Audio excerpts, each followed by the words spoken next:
Okay. We got all the information? Yeah, that's good. Okay, cool. Hello, one and all. My name is John Clare. This is Roman Dresch. And this is the Post Watch Postmortem. And we decided to change things up slightly this week. And in doing so, we decided to talk about Akira, the Katsuhiro Otomo directed, based on the Katsuhiro Otomo seminal comic book, in my humble opinion, 1988 film, and it's bloody fantastic. I absolutely adore this film. I always have done. I adore the comic books. I own all 6 volumes. It's phenomenal. It's phenomenal. I love it. Your thoughts? Oh, I always liked it. Like one thing a big complaint about today, we watch it in English. I would have preferred to watch it in. Yeah, normally I'd agree with you, but the reason why I wanted to watch it in English today, right? The reason why I went with dub rather than sub is because I didn't want to be taking my eyes away from the animation art. Yeah. Because this is kind of the compromise you've got to make sometimes, and I think. Like sometimes, look, I've watched it both. I've watched it both in English and in sub. That's the first time I'm watching it in English. I watched it in French before, so I watched it in sub before. The French sub. Yeah, not French sub. French dub. French dub. Yeah. But I mean, while I understand your point, in most cases I'd agree with you, but I don't know for this one. I just didn't want to take my eyes away from the screen. I mean, what you got to bear in mind. Like the one example I'll give, right. The initial shot, right? The opening shot where, like, basically it's 1980. 1980. Basically, the accident that happened in the movie is the day of the release of Akira. I know. So it goes from 1980 to 1990. Yeah. So the date is the first the day they show in the beginning of the movie where the accident happened. Yeah. It's the same. It's the release date of the movie Akira. So when people were in cinema and seeing the date, it's like, oh, that's today. If you're watching Akira the day it was released, it would be the. Oh, that's class. Yeah, that's really fucking clever. Little trivia there. Yeah, it was. It's first. Because it's set in the far-flung future of 2019. Yes, I know, right? But, just before COVID started. Yeah, before the world really did come to an end for a little while. But no, man, like the actual.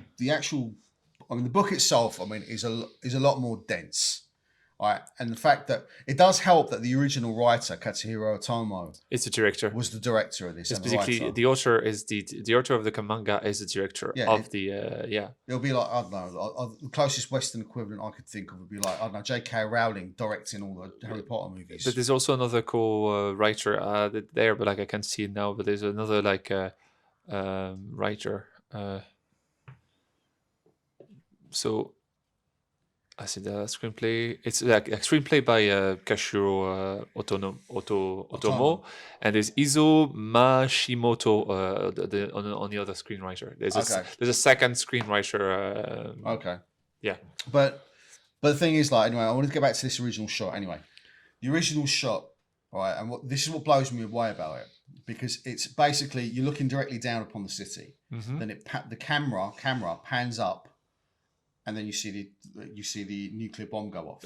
Yes. Or the singularity slash the thing that happened, the incident.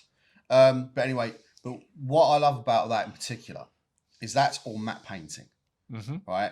And if you read the comic book, like Katsuhiro Otomo's architectural drawings are absolutely fucking outstanding. You see also that with the buildings and everything. Yeah. It's very architectural. But the thing is, his understanding of architectural drawing. So the fact that the camera sweeps up and everything looks as it should do as the camera's sweeping up in terms of perspective. Yeah, and that's done in a single matte painting. That's also the later on in the show they show Neo Tokyo through the eyes of the biker, so it's like down low, and you can see the building on the front go faster than the building on the back, and this perfect parallax going in between the two and stuff like that. Yeah, man, it's I mean, the technical virtuosity of this film, and also how the light was managed in the thing. The light was not painted.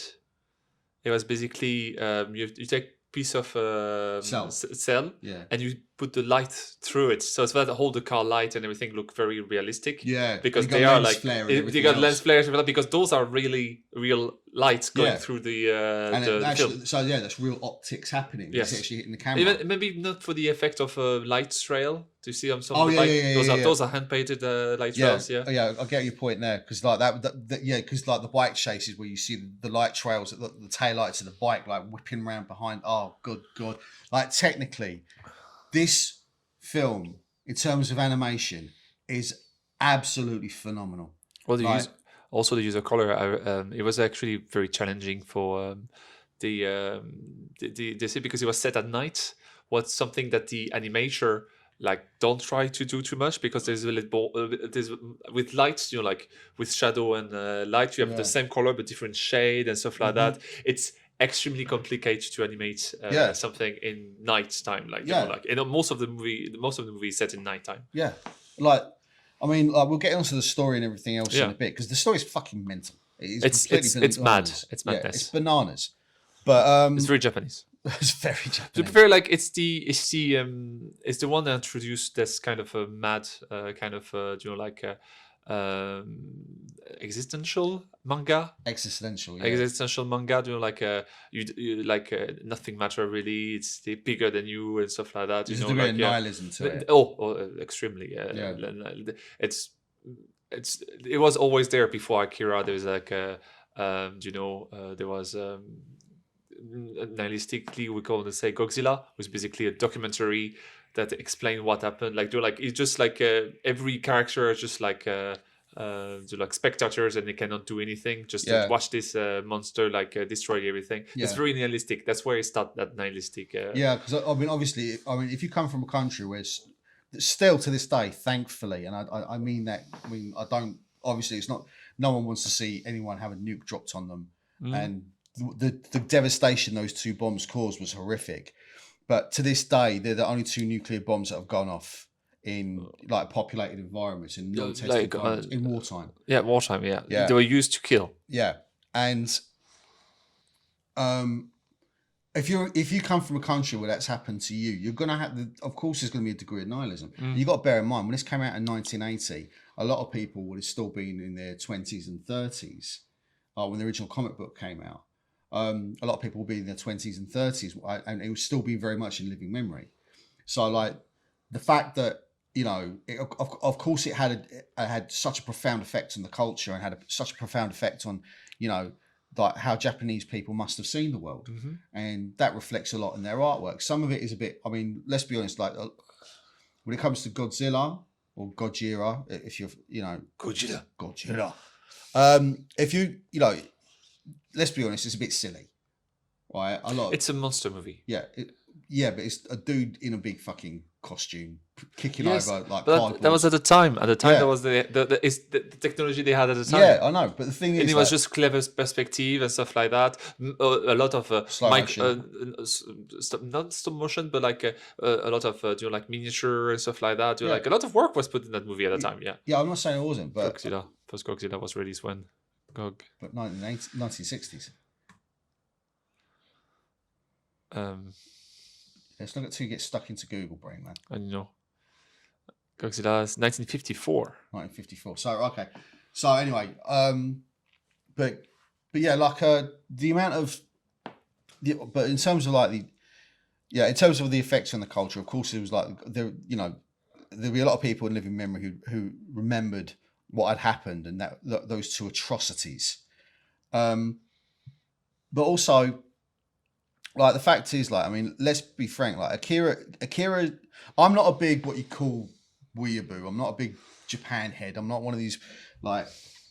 I am a little bit. You are a little bit. I mean, I've never seen JoJo's Bizarre Adventure. France is the second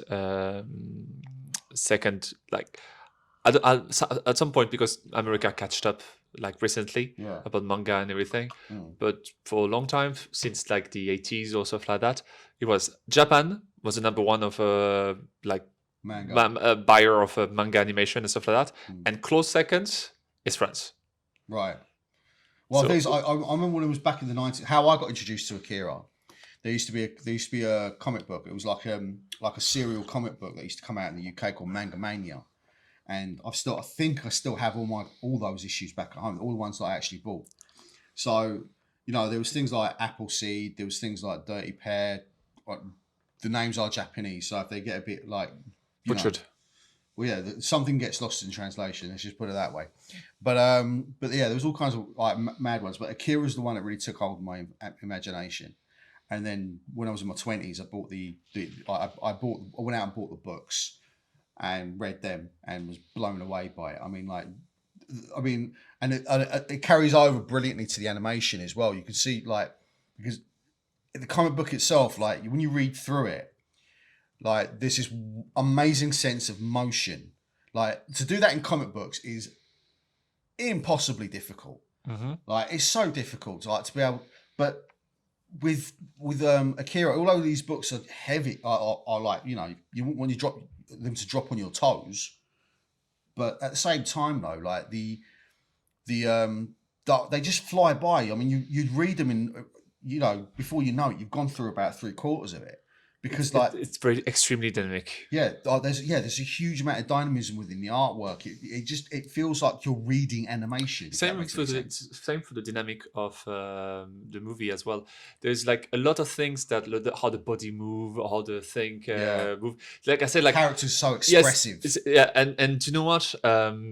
I think if you have the movie with no sound or like stuff like or no voice and stuff like that, you understand pretty much what's going on. Yeah, I think, and also one thing that shocked me away is one simple animation thing, and even like acting thing or do like story thing going. Like when the kids got at the beginning when the army like arrest them and he got kicked in the belly, and instead of falling into the ground, and most director would have done that or most writer would have done that or stuff like that. No, he's falling on his friend and stuff like that. It's a bit more body. No, there's like a bit more. The body is falling like a real body. Like if it's messy, it's it's not aesthetic, but it makes it. His mate turns and goes, I didn't realize you were so heavy. No, yeah, but like it does look silly, I know, because they did make a point of talking about that. But like the way he moves and stuff like that, most director was just like having falls to the ground or stuff like that. But like you saw the body like falling, like it's very well animated. Like. It's just it is real eye candy. Like, I mean, this is the first time I've seen it. The last time I saw it was at the Prince Charles Theatre in London in 2015 or 16, I think. Mm-hmm. And yeah, I was just, even now, like seeing it again now. I mean, I've been wanting to rewatch it for so bloody long, and I'm so happy I finally managed to rewatch it now. But yeah, it's just amazing. I mean, don't get me wrong. In terms of the story is absolutely bananas. Yeah, it's bananas. It's hard to explain. Just watch the movie. Oh yeah. Well, I don't think we're going to go through the synopsis. No, we're not. Because it's because first of all, they don't explain you everything. Because even the characters don't know what's going on. It's just happening. Like it's behind your. Some people understand and stuff like that, or it moves at such a clip. It really does move. It doesn't stop to explain you the quantum physics of the evolution and the amoeba thing going on, or the energy and stuff like that. Yeah, there's always like really bananas, like very Japanese. Oh yeah, well, like philosophical. The energy and stuff like that. Yeah. Like maybe you have to be living into Shintoism or like stuff like that. It sounds alien to us because we didn't grow up in this. It's not a culture. If Akira was made in India, it will talk about reincarnation or with human spirit. It just depends on where where it takes from. Some form of spirituality anyway. Yes, but but we're not very aware. In a vaguely sci-fi aesthetic. Yeah. And yes, yes. And speaking about the sci-fi aesthetic, the comic books and the author started the Japanese cyberpunk. Yeah, they started the cyberpunk Japanese style. Like before, cyberpunk was it was not even considered cyberpunk. It was like futuristic. Philip K. Dick, or I see. Like I was looking for cyberpunk genre, and I was wondering if Akira did have a massive impact on cyberpunk. I'd say it would have done. I mean, like, let's look at some of the iconography, like Kaneda and his bike. Yeah, the bike gang, the clown, like the basically like after like post-apocalyptic. Like the vehicle designs, even the military vehicles, like these like huge, hefty leviathans. These like, even the city itself. The city itself is complete. It's like metal and these massive unnatural buildings in a completely unnatural environment. It's all concrete and tarmac and square as well, steel. Square and steel, like brutalism. Yeah, very brutalist, I'd say. Yeah, very well spotted. But there is that kind of real kind of like there's no nature, there's no trees. There's no art in the streets. No, there's only the only art you have in the street are basically commercials. Yeah, or neon lights, or holograms. Yeah. And then everything's just basically like this. Even the water, like at one point, like they run through a sewer. Like you don't see any clean water. It's all dirty water and everything else.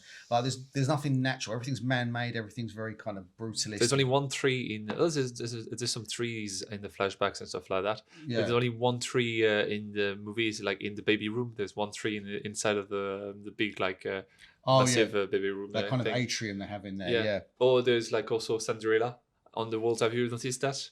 No, it's the one of the iconography of the room around the tree. And there's a light, roof light, and around the roof light on the arch there is like a Cinderella with dwarfs and like Snow White. Snow White. Yeah, something like a French Cinderella. No, Cinderella's the one with the glass slipper, dude. Oh yeah, okay. So it was Snow White. Yeah, like Snow White. So yeah, she died, or she's in slumber. She died. She technically died. Yeah. And come back at the end, which a bit Akira did as well. Oh, everybody thought that he died and he was preserved in glass, like Snow White. No, not, and also not a singular body preserved in glass. Bits of his brainstem. Oh yeah, sorry. Bits of his eyes and stuff like that were preserved in glass jars. But it's a cyberpunk version of Cinderella. Yeah. Not of Snow White being preserved in a glass. Well, Sleeping Beauty was preserved in glass. No, Cinderella. Snow White was preserved in glass, and Sleeping Beauty, man. Sleeping Beauty is in the castle, and Cinderella is in the. Cinderella's the one that gets turned in, like she's the poor girl who gets turned into a princess, and she loses a glass slipper.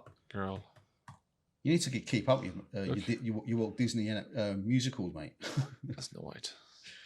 It is Snow White. It's not. It's Sleeping Beauty. Snow White is the Seven Dwarfs. Look, Snow White. Oh yeah. It's the glass.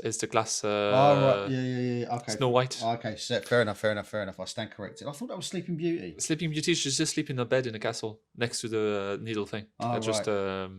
I stand corrected. I obviously don't know my Disney musicals either.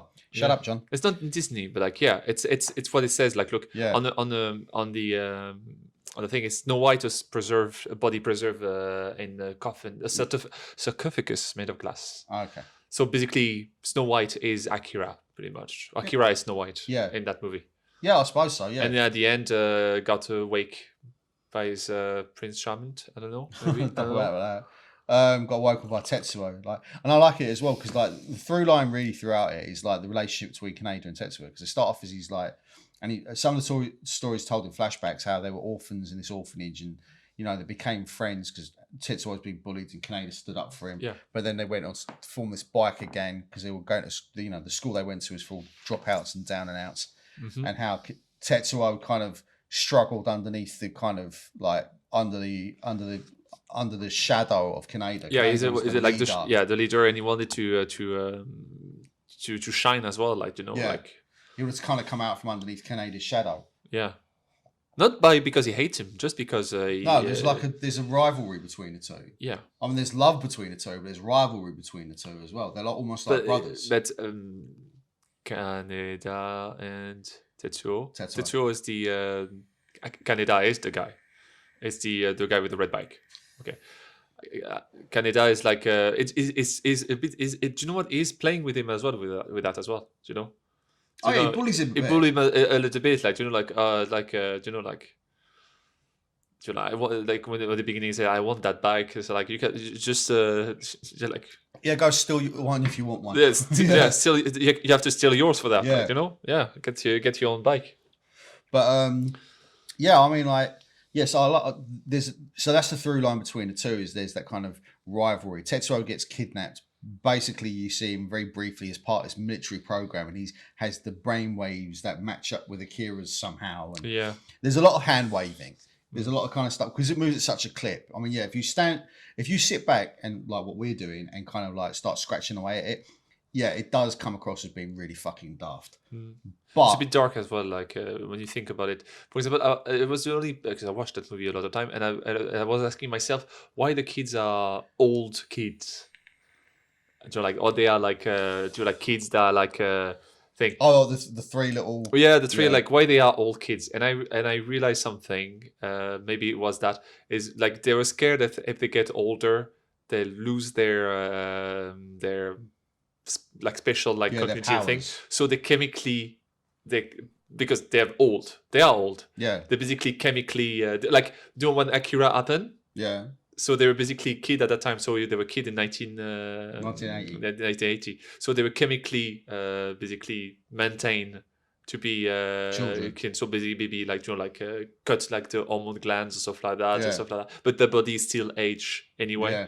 So they were like chemically stayed at kids. That's a bit dark, like, you know, Yeah. like It's like your children trapped in an adult's body kind of thing. Yeah, well, they age like like but they keep the body of because there was their growth was stopped because they didn't want them to change. Well, the idea was because like they say at the beginning, like with that the general character is just kind of this overbearing, shouty dickhead. That There's a lot of shouting in the Japanese version. There's a lot of shouting even in the English dub. Everyone's talking on basically it's like full volume. Yeah. But yeah, he explains that, you know, they're trying to control these powers. Yeah, it's like so they keep them child just to control them, to keep them under control. Yeah, yeah, that's what it comes down to. But yeah, I thought like so. Yeah, I mean, if you want to pick away at the story, you can. But the thing is, like, I mean, because it moves at such a clip, because like the one thing that always alienates me about a lot of Japanese stuff. I mean, like I used to, you know, I still in a way love Battle Royale. The only problem I have with Battle Royale is when people stop and start talking. That's the one there. That's the Okay. the shot there that you see. But when people start talking, yeah. Okay. But anyway, he's showing me the glass sarcophagus. Anyway, but anyway, getting back on point. What was I saying? So you're talking about the movie Battle Royale, and all the characters are screaming at each other. No, I didn't say that. What I said was, right, I with Battle Royale, if anyone's watched it, it's basically about this Japanese movie about how these school kids get put on an island and told to murder each other. When that starts happening, they just go out and start shooting each other or stabbing each other or doing whatever else. It's fucking entertaining nonsense. But the moment they start, right at the end, there's this kind of like long soliloquy about how, you know, like how this one dude talks about his lover's, you know, eyes as she dies or some other such nonsense. And that's the problem I usually have with Japanese like media in general. It's like there is, I mean, or Ghost in the Shell is another great example. Yeah, there's also something like that as well. Go on, sorry. Yeah, but the point I'm making is like with a lot of Japanese media, there's a lot when people stop moving and start talking. Yeah, they just talk bollocks. No, they don't. Basically, they talk bollocks. In my humble opinion, basically, we don't have the show don't tell. Yeah, it's a lot of exposition. Yeah, like, it's a problem with some like animation because do you know what, they come from manga or like comic book. Yeah, and you can have like exposition in a comic book. Do you see what I mean? Yeah, it doesn't stop the flow because the flow is just how fast you read, or you know, like. So, like those moments of exposition, like explain you how this happened, because in the manga they're limited; they cannot show you everything. That's not really what I'm saying. But like me is my theory. That's where it comes from. That's overly talking shite, like, you know.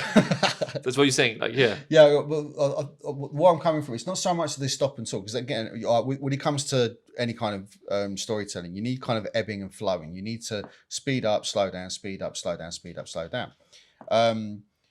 you need moments of calm in amongst the storm. Yeah. But the thing is, like with good writing, at least in English, I don't know about other languages, but a good writing in English, generally speaking, like the what they're saying should be at least somewhat conversational. It's almost like the way I would describe it is almost like a monologue in a Shakespeare play where like someone stands there talking. I don't know, like the Hamlet speech: "To be or not to be, that is the question. So, There's nobler in the mind to suffer the slings and there's arrows no of real outrageous conversation. fortune." Basically, one guy is doing a monologue, Yeah. and the other one is listening to it. Yeah, and they're There's no conversation. yeah, There's no and they're conversation. talking in soliloquy almost. Yes. They're talking in poetry. Everything's very poetic. That's that very kind of thing. Japanese. There's a few directors that don't do that. For example, there is Studio Ghibli doesn't do that much. Do you know? Which one did we watch? Princess We watched Mononoke? no, we didn't watch Post Mononoke. We watched Spirit Away together. Brilliant film. Spirit Away, and basically it's Alice in Wonderland, but Japanese animation. It's Alice in Wonderland, which is weird already. Yeah, but I mean, I don't mean weird in the pejorative. I mean, like, don't get me wrong. Some stuff about Japanese culture is fucking like phenomenal. And the director as well. What's his name? Akira Kurosawa. Another Akira. Yeah, Seven Samurai. And basically, it's a very they don't over-explain. There's a lot of. It's a classic cinema kind of thing. There's not a lot of exposition or like thing. The characters are talking to each other or fighting, but mostly they are fighting. Or And the thing is, like, I mean, Seven Samurai inspired the Magnificent Seven. There was a lot of Western movie. Yeah, a lot of Western movies were inspired a lot by the likes of Kurosawa. So like, you got all this kind of. But I think that some of the Japanese media that I've consumed over the years, there's been a lot of, I always feel like, even with, like I said, Ghost in the Shell, like they start talking about existential stuff and talking in poetry that's and stuff like that. I think that's the. Oh no, it's the cultural That's the comic difference. book. I think that's that's not the cultural difference. I think that's the comic book it is, fidelity, yeah. Yeah, I don't get me wrong. Because in the comic books, you can over-explain something with a page and stuff like that, and you're like writing down what your ideas are. No. Well, comic books are more show don't tell than anything, mate. They're a visual medium more than anything else. But there's a lot of text as well. Not in Akira. I know, like not in Akira. Not in Akira. But I think, yeah, okay. Yeah. Oh, look, I think what it is. Remember when we watched Gun Zero together, and basically it was just a lot of trying to explain. Also because Gun Zero is like Gans. The Gans O, it's Gans Osaka, which is basically a little short part of the old manga. Yeah. And basically they try to cram everything in that movie, try to explain you what's going on in that single movie. And so they have to explain you like what's going on, who was this and who's that, who is this, and you're like, like, and by doing this, they just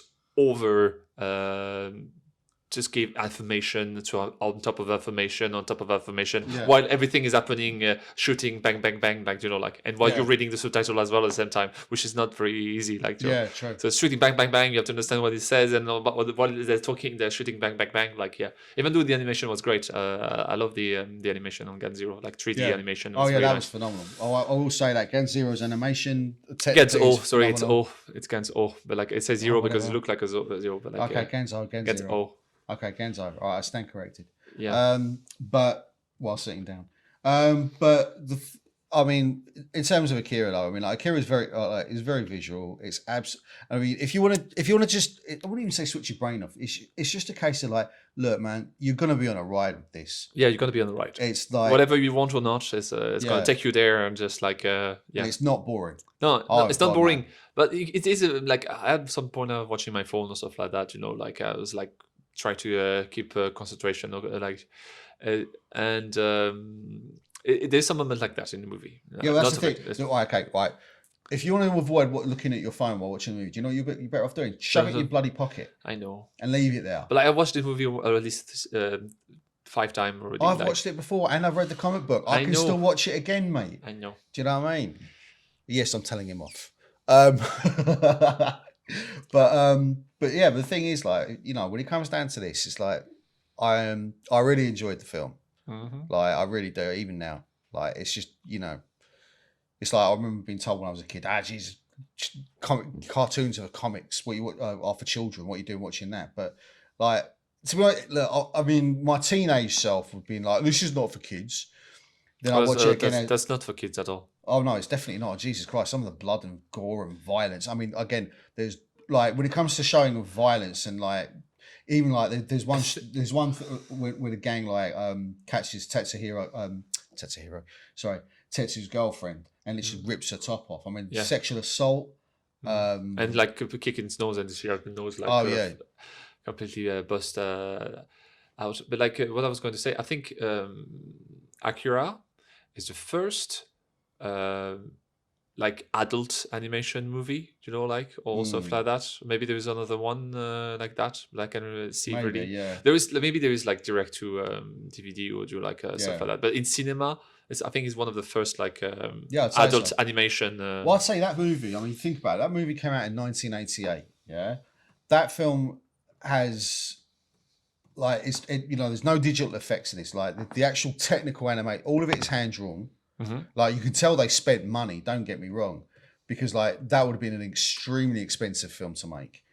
I think you looked up the budget there was something like between $7 and $10 million, which is bananas for the time. And even now, like when it comes to animation is incredibly expensive to make. And so I mean, and as I have said in previous ones, I mean, every dollar was put up on that screen, or every yen was on the screen. You know, it was beautifully animated. It was, the artwork is absolutely phenomenal. The characters are incredibly expressive. I just think like if you want to, if this is a film that again, if you were in a school and you wanted to learn how to do animation, this should be one of the examples. And not only that, I mean, also like cause with a lot of Japanese animation, they don't do it in 24 frames a second; they do it in 12 frames a second. And I think it works incredibly well with this. Like the way that the characters move, I mean, the way the characters express themselves and the way they talk and everything else, I think it looks fantastic. I genuinely do. Oh my bad. It's not the first like adult animation movie, but like it did explode in the 80s though. Yeah, I mean, well, that's the thing though. I mean, like even in like, I don't think it really even exploded. It might have exploded in Japan in the 80s, but I don't think it really kind of took hold in the West, as far as I'm aware. Anyway, I'm sure there's someone out there who can correct me.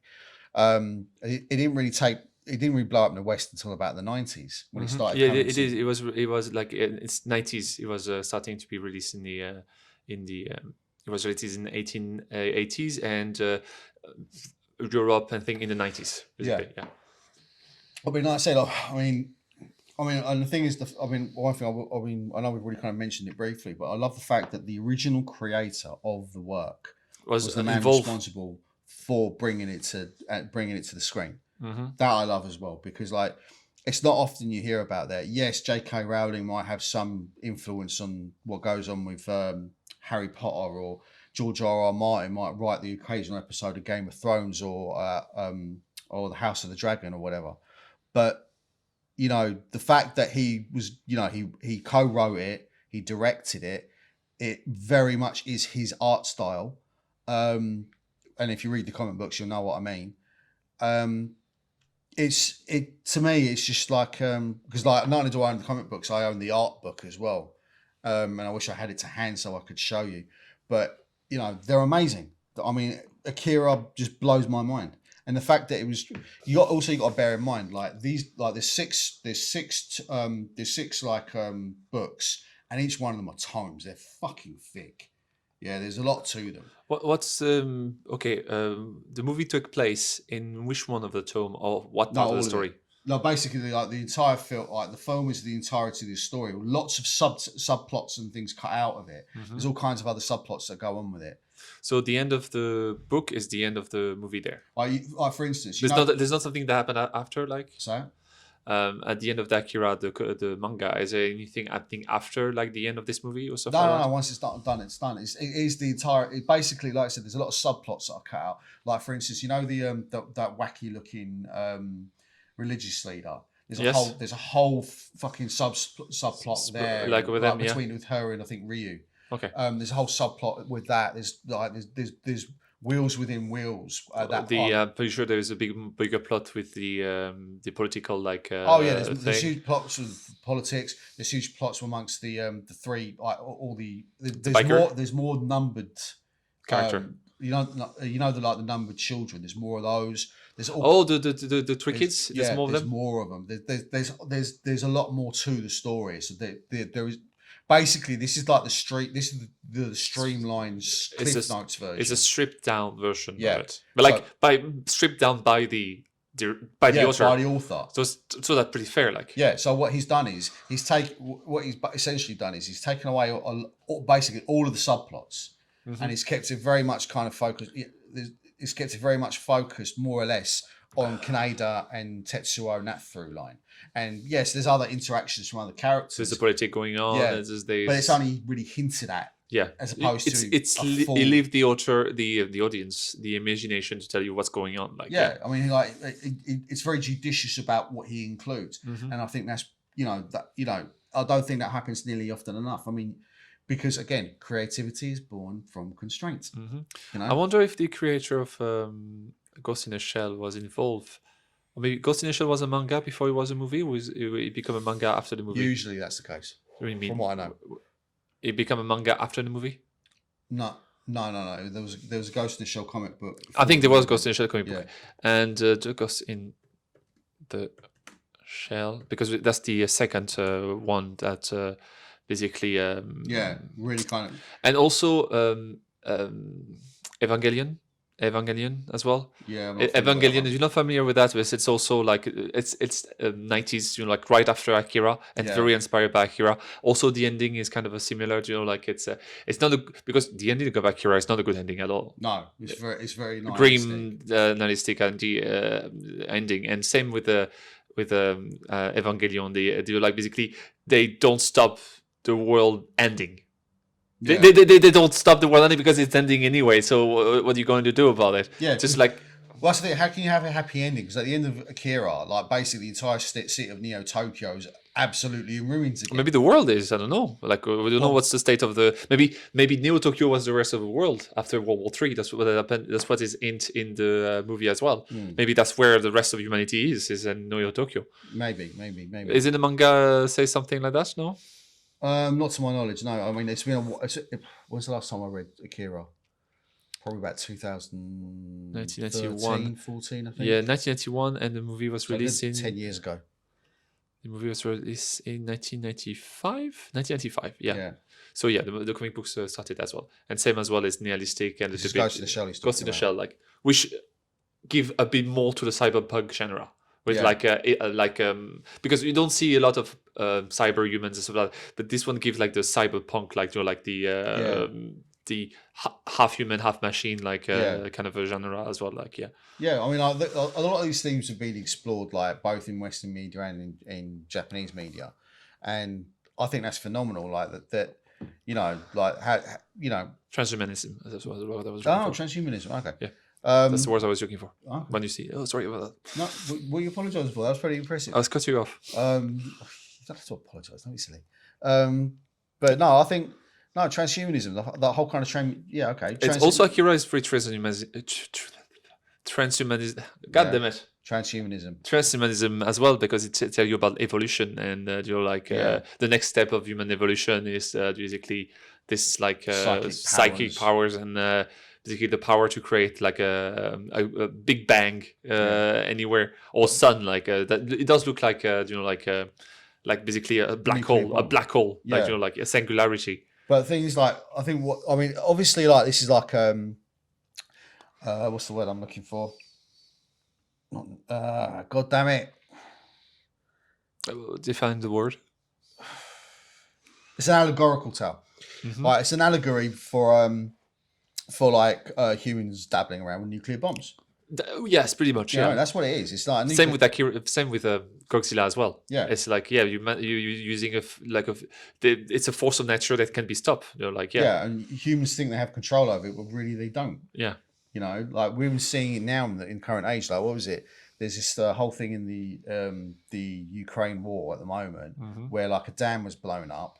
And the problem is there's a bloody great big nuclear reactor. I think Europe's largest nuclear reactor, right? That needs the water from that dam in order to cool all the, the nuclear isotopes or whatever. So I don't know if it's going to cause like a bomb to go off or whatever, but there might be some sort of nuclear meltdown as a result of it. Because the second one in Ukraine, basically. Yeah.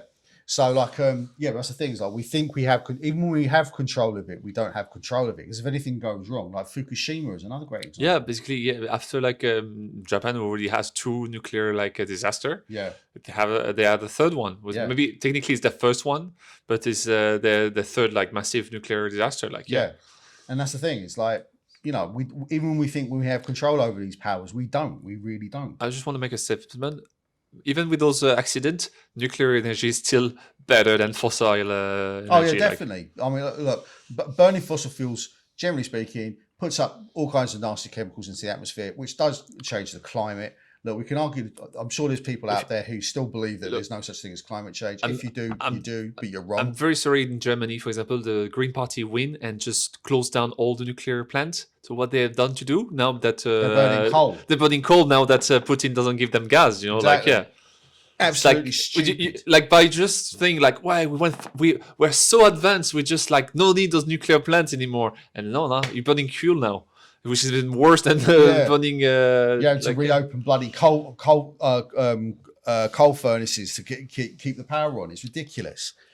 So like same like with Ireland was trying to stop like turf fires, turf fires and stuff like that. Like now people are going to use like electricity heater will come from a coal mine.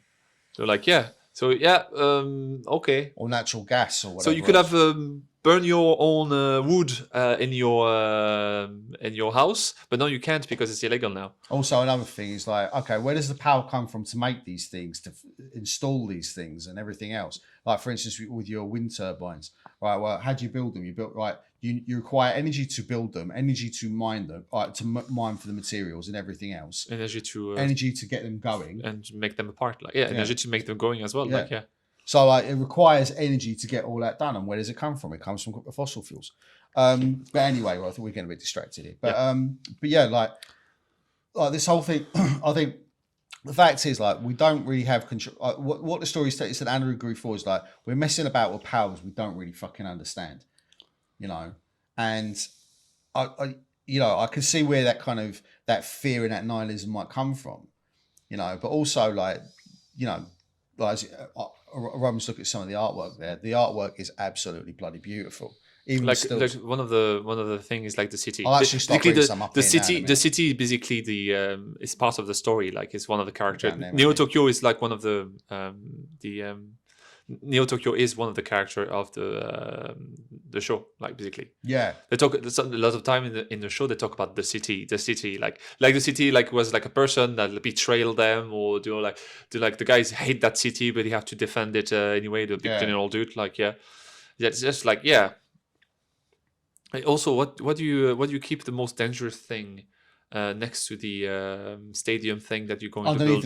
Underneath the stadium, when you're going to next year have the Olympics. So if there is the Olympics, there's still a world going on. And they did have the Olympics in 2020 as well. 2020, no, not 2019, but then it was moved to 2020 because of the pandemic, I think. No, it's supposed to be held in 2020. He's looking at Olympic. Now.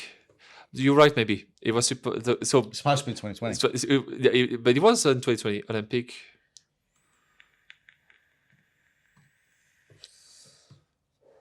I don't like computer because I don't know how to write on them. Olympic. I was just going to say Akira to see if there is any correlation. Did Akira predict the future? The answer was a frenzy once again after finding that 1980 classic Akira predicted COVID-19. No, it didn't. And the taking place of just a month before the Tokyo Olympic of 2020. Because in the movie, it said like next year there's the Olympic going on. And the movie is set in 2019. And was it made on purpose, do you think? No, it was just coincidence. It was coincidence. It was a good coincidence though. Yeah. I mean, then you got to bear in mind, obviously, like Akira would be like a huge cultural touch point in Japan, so maybe like there was a little bit of influence there. Yeah. Can you put the Olympic in Japan in 2020, please? Just because there's this movie who came out like in the 80s, it might have been like, say for instance, like people. Again, this film's been around for now. What? It's 1988. It's been around for over 36 years, 35 years at this point. Oh, we have Morty. Morty, you legend. That's beautiful. Just keep thinking of that. That This podcast is sponsored by tea.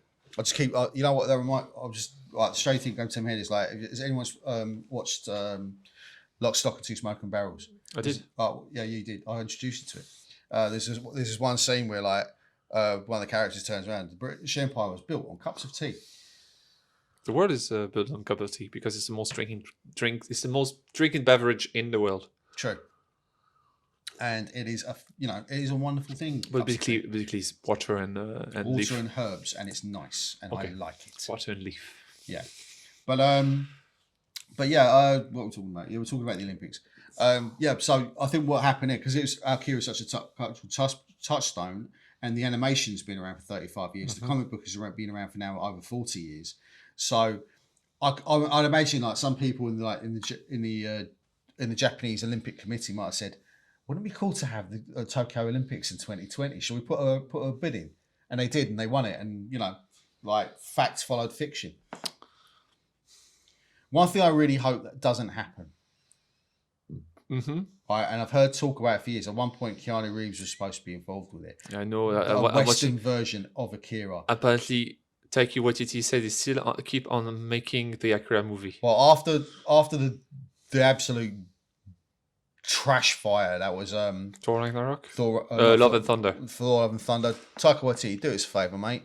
Steer well clear. Do you know what? I think it doesn't need an adaptation. It doesn't need a remake. It doesn't need an update. No. Leave it alone. Please just leave it. Hollywood, do us all a favour. Fuck off and leave it. Nothing is outdated. I don't think this movie is outdated. No, I think it's of its time, but it's fucking it's exemplary. It's brilliant. It doesn't need retelling. Watch the original. Do you know what? Read the comic book. In all fairness, make a movie inspired by Akira. You know what? But make your own thing. Yeah. 100%. I agree with you on that. Do you know what? It could be inspired heavily from Akira. Yeah. But great, tell your own story, can tell something different, and that in that way, yes. But don't call it Akira. Just don't call it. Don't do like Ghost in the Shell did and basically make his own movie and taking part of it, bastardize it. Bastardize it. Yeah. Yeah. Oh god, that Western version of Ghost in the Shell, by Christ, it's dog shit. And Japanese animation media doesn't translate well in a live action. No, you can see with all the Japanese live action show, it doesn't work. No, so, the animation it's hard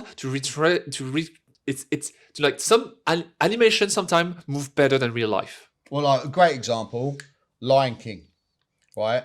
Or it was part of the direction. It was part of the direction of the new Lion King. They wanted to make a documentary. They're saying the same thing about the new Little Mermaid. Like how some of the characters, like the crabs, just look like crabs. The gannets look like gannets. There's no expression. No, there's no eyes. There's no smile. It's just like a crab. Yeah, exactly. How do you want to care about that? How can you make a crustacean anthropomorphized? You can't. An animated crab, you could put a big smiley face on him and everything else. That's expressive faces. But that's not what I was talking about with the animation. Yeah, its movement is hard to translate. I know that emotion is hard to translate if you try to make everything realistic. But there's a lot of movie that's a bit cartoonish and they work well. For example, I didn't watch it, but Ted, for example, with the teddy bear. I've seen the first one. You see the first one, and the animation of the bear worked perfectly. Do you know So to make this, it was anthropomorphized. Yeah, it was anthropomorphized. You have eyebrows, you have eyes and stuff like that. It works. It's not real, but it works on an screen. But the thing is, what I was talking about, it was animation. Japanese animation in live action doesn't work because sometimes in animation the movement is better. I don't know. Say sometimes things move better, or I don't know. Something for example, Spider-Man and the Spider-Verse or stuff like that. The animation and the flow thing is so amazing compared maybe to a real live action thing. But the point I'm making is we're kind of getting lost here. I think we're talking across each other, but I think we're getting to the same point. Yeah. And the point what I'm trying to say is this. Whether it's Lion King, whatever form of animation, right? Mm-hmm. When something's animated, as you rightly say, it moves differently. Yes. Right? And the storytelling is different. It's more expressive. It's louder. The movement is sometimes completely unnatural, but it works in the form of animation. Whereas the problem is when you translate animation into live action, the problem with that is you're then governed by natural law, right? The human body, right? No one runs like Canada runs. No, but like let me get to the point. I think sorry, I'm going around the houses a bit, but bear with me for a minute. Right, but the thing is, like, when it comes to like the expressiveness, when it comes to like even the way the story is told, right? Eventually, you are going to like where sometimes animation works better, sometimes real life works better. But when you try and translate one to the other, it's like translating something directly from English to Japanese. Something gets lost in the translation. Would that be fair to say? Yeah, it would be fair to say. But like when I say Akira has beautiful animation of body. Like the body falling off the bike, or like or even like like when in the beginning scene when they're fighting the gang thing, and there's a guy at the window sitting at the table, and it's like, what the fuck, what's going on? Is like the rich guy, and he gets his bike, like he get the bike going into his face thing, and you see the table flipping, the body like falling, but it falls so perfectly, like it's just like everything is like just like I know. Yeah, I mean, I totally agree with you there too. I mean, like, or even like when somebody get a punch and stuff like they fall or stuff like that. Yeah. Like you just like the impact is transferred, and you see like you feel the weight. You feel the weight, and you're like it's moving, and you're like everything is moving together. There's no like imperfection in the animation. You're like it's amazing. No, man. I mean, again, the fact that this was completely hand drawn, for the most part, completely hand drawn by some of probably the greatest animation artists in the world at the time, like it really does translate to screen beautifully, like yeah, I mean, like even with like so with the bike chases, even when like Canada like does slides on the bike, like the iconic slide. The iconic slide has been redone. A million times. A million time Akira slide, and you like you see all the like Pokemon did it. A lot of anime did it. Yeah. The latest, the Batman did it. No, that's Street Fighter. That's Street Fighter. Yeah, okay, yeah. Did the Akira fight? Is it not one in the? Oh, there's one. Look in the Trans movie. Yeah, cool series. You're like, it's iconic. Wolverine. Oh no, that's not really the same. To be fair. Yeah, but it's iconic. Yeah, it's absolutely iconic, and that's the thing. It's like, I mean, Akira is like one of those. It is a cultural touchstone. It is a one-off, and I love the fact that no one at this point has bastardized it by remaking it. And again, please, Hollywood, for the love of everything, please do not make a fucking remake of Akira. Leave it alone. Go away. Fuck off. Leave it alone. Yeah, please. The movie Nope. Do you know like the movie from the guy from Get Out? Did an Akira slide in the movie recently. There is an Akira movie in this movie like Akira slide. Yeah, I mean, it's like, I mean, I love Akira. I do love it too.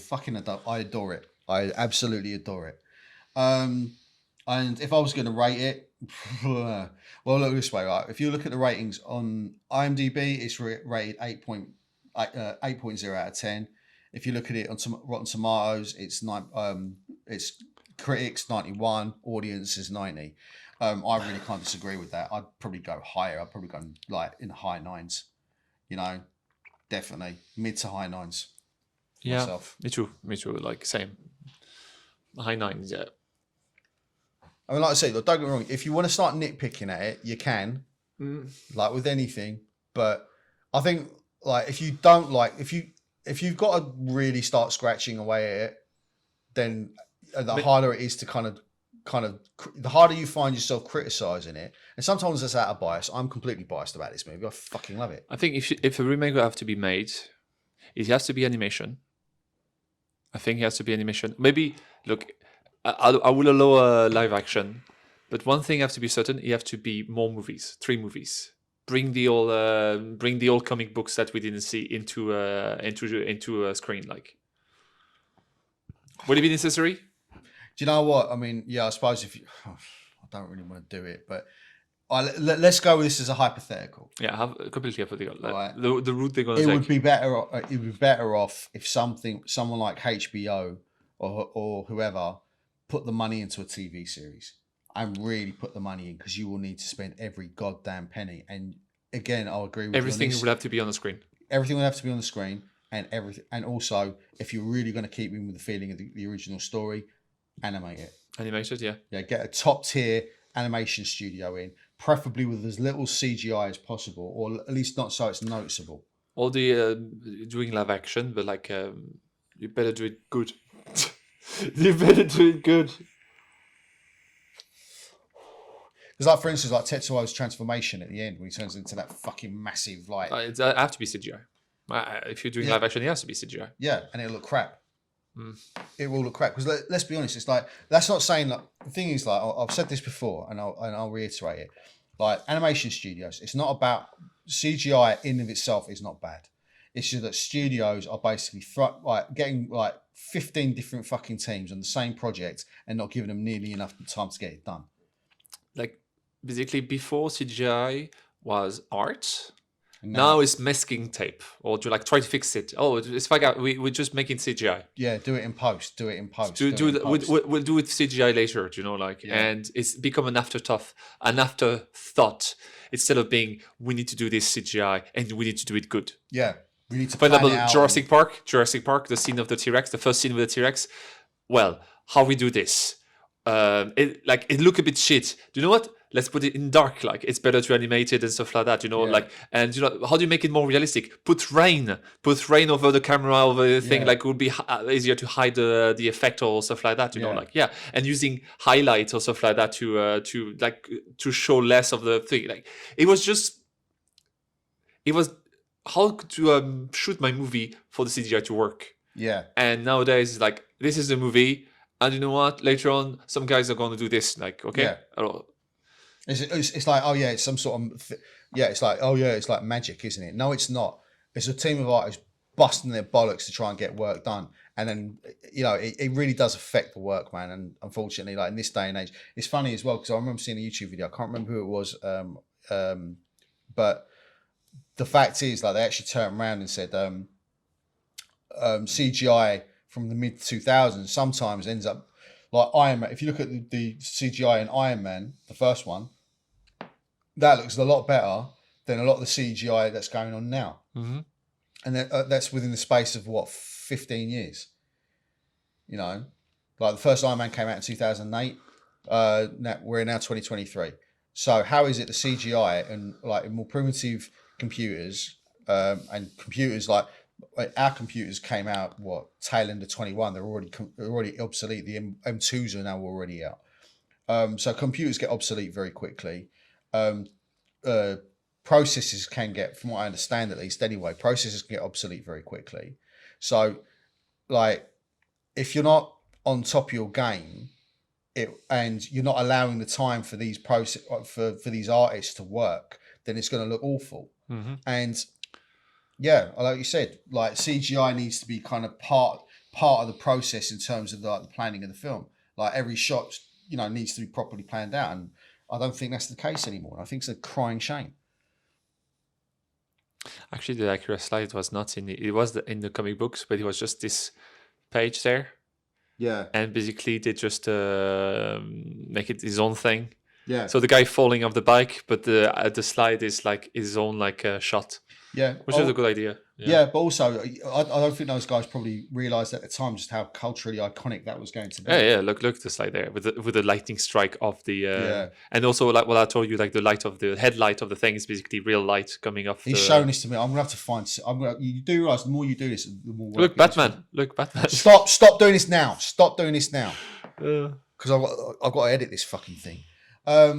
So anyway, yeah. I mean, is there anything else we need to say about it, do you think? I think it's pretty much it. Like, you know, like, go watch it. Go watch it. It's unfortunately, what's today's date? As of by the time this comes out, it's not going to be on Netflix anymore, which sucks. But the next time it does come out on Netflix, or if you are able to catch it, or better yet, still, you know, go and whoever is able to sell it, go and buy it. Buy it on Blu-ray if you can. Watch this film. Appreciate the art. It's phenomenal. I can't recommend it highly enough. Yeah, that's true. Yeah? Yeah, I agree with that. I think we can end up there. Okay, no worries. Well, in that case then, my name's John Clare. I've been Roman Krish. This has been the Post Watch Postmortem, and we thank you very much for taking part today. Thank you. And we'll see you next time. Bye. Bye-bye.